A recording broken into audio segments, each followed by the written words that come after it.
मेरे जिंदगी मेरे जान हो तुम। क्या बात है। कि मेरे जिंदगी मेरे जान हो तुम। क्या बात है। मेरे सुकून का दूसरा नाम हो तुम। वाह वाह।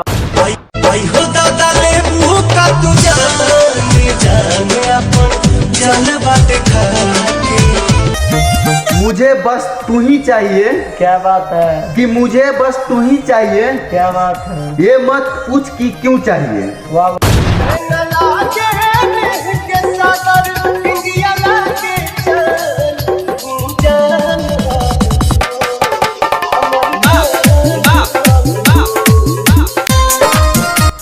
अजीब हुनर है मेरे हाथों में शायरी का।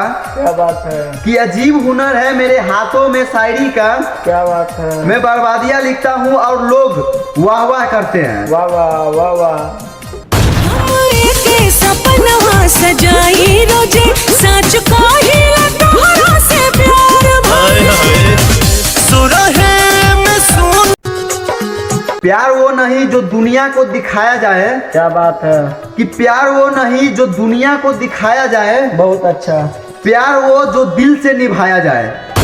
कितना प्यार करीले तोहके ना अंदाज बा।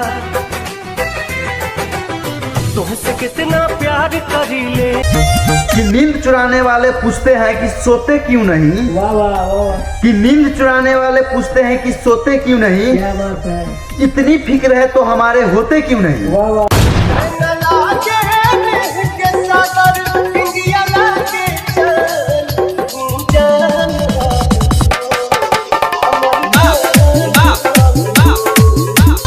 प्यार में भूले ही जुनून है। क्या बात है। कि प्यार में भूले ही जुनून है। बहुत अच्छा। मगर दोस्ती में ही सुकून है। के सपनवा सजाई